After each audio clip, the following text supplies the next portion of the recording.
Le calme avant la tempête, une tempête qui s'appelle En solitaire. Et il n'en faut pas plus pour créer l'événement, en particulier pour 2 cinémas. Au Cinéville de La Roche-sur-Yon, si l'on s'y prépare discrètement, la séance n'en est pas moins attendue. Les 1300 places sont parties très rapidement. On est complet à peu près pour la soirée du vendredi 4 depuis 2 semaines. Donc c'est parti à peu près en 1 semaine à 2 semaines, il y avait déjà plus de place. Et puis également, on a organisé, ça c'est une première, l'équipe a accepté de venir faire un débat à la suite d'une séance scolaire.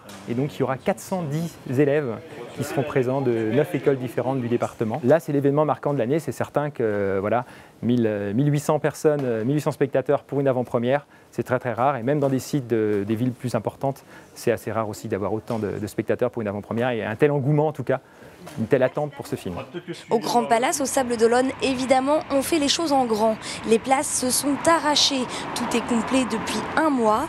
2 raisons à cet engouement. L'attachement au Vendée Globe, bien sûr, et la participation de nombreux sablés au tournage du film. Tout le monde me dit, mais j'ai joué dedans, j'ai participé au film. J'étais avec mon Antares, mon Beneteau, mon Jeannot. J'étais à côté, on faisait des tututes, on agitait les trucs. Moi, j'aimerais bien me voir à l'écran, quoi. C'est ça qui est aussi extraordinaire, pouvoir se voir. Et revivre le Vendée Globe avec l'équipe du film. Toutes les avant-premières sont complètes. Il reste à peine quelques places pour la séance de 13h50 à La Roche-sur-Yon ce vendredi. Mais pour ceux qui n'auront pas la chance d'y participer, il sera toujours temps de se rattraper lors de la sortie nationale du film le 6 novembre prochain. Pour son premier Vendée Globe, la course au...